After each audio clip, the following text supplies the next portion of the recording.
Yes, Liz Harris did share something with me that I can share with you, and here it is.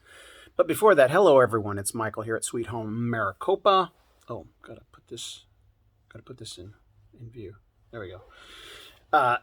Go in the description, click on some of the links. Actually, at the top of the description is a link to what something I'm about to talk about. All right. Subscribe to my other channels and subscribe to this channel and share these videos. All right. So Liz sent me two things, essentially two articles, both out of the Arizona Republic. Now, the first one, she just sent me the body of a long article by Ray Stern, who is a reporter who showed up for canvassing. So Liz is running the canvassing. And a guy showed up, basically a ride along. And the second thing that she sent me was a link to another Arizona Republic article, but it's an article that talks about a podcast, and linked within the article is the podcast, like a 20-minute interview with Ray Stern. Now, I read this full article.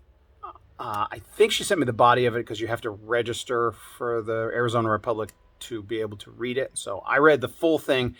Yeah, it's biased, but it's actually a very in-depth expose of the history of the canvassing that Liz has been doing. Canvassing is not a part of the audit. It was originally in the proposal or in the subpoena. It was a part of the audit, 1/3 of it. So it's the papers that they needed to inspect. It's the canvassing, the door-to-door knocking, and the electronic Splunk logs, etc. There's three parts. So the canvassing went away when the Department of Justice, responding or in collusion with the Brennan Center for Justice, liberal think tank, said canvassing could be illegal, right? Could be illegal. So it's lawsuit threats. It might be voter intimidation. It's like, come on. They're asking three questions. How many people in this household voted?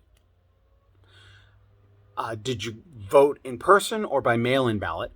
And how many mail-in ballots did you receive? That's pretty much it. It's not how did you vote, who did you vote for, right? And even in so the article I just read is a lot of bias in it, but it's in depth. And if you are able to read it through that filter, it's informative. It's a good history, and I wish I could link it, but I don't have the link. But Arizona Republic has it, and I think it was published around September 1st, 2nd, maybe August 31st. I don't know.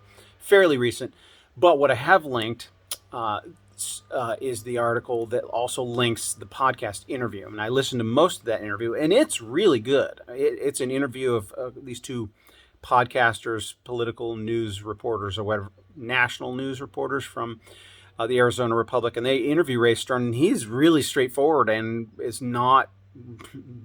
doesn't seem biased against the process at all. He's actually pretty straightforward.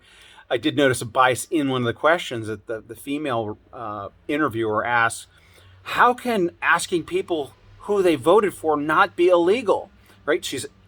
It's already within her question is the bias and misunderstanding. Nobody's going door to door saying who you voted for. It's not what this is about. This is about how people voted. So I went and visited Phoenix, Maricopa County about a month ago. I went out and I went door to door with Liz, with the app that has the publicly available voter registration data. It actually shows how many people in this household voted. I don't know that it says who they voted for, and it has a list of the names. And I was there. I saw it firsthand. Went to several doors, and this is the one that stood out to me the most. There were two names, very similar names. So like one had a middle initial and the other one didn't. Both marked as voting. Went to the door, asked, and it was like the woman's mother was there saying she's not here right now, but yes and no, we only got one. We only received one paper ballot here. We only received one, so she only voted once. Yet it was marked that that person or someone with the identical name from that address had also voted. So there were 2 that came from that household. The woman says, no, only 1 person here voted. So, all right. So I know that video was a tease, that last one, what Liz Harris told me. Here's what she told me. And here's what I experienced. So, sorry.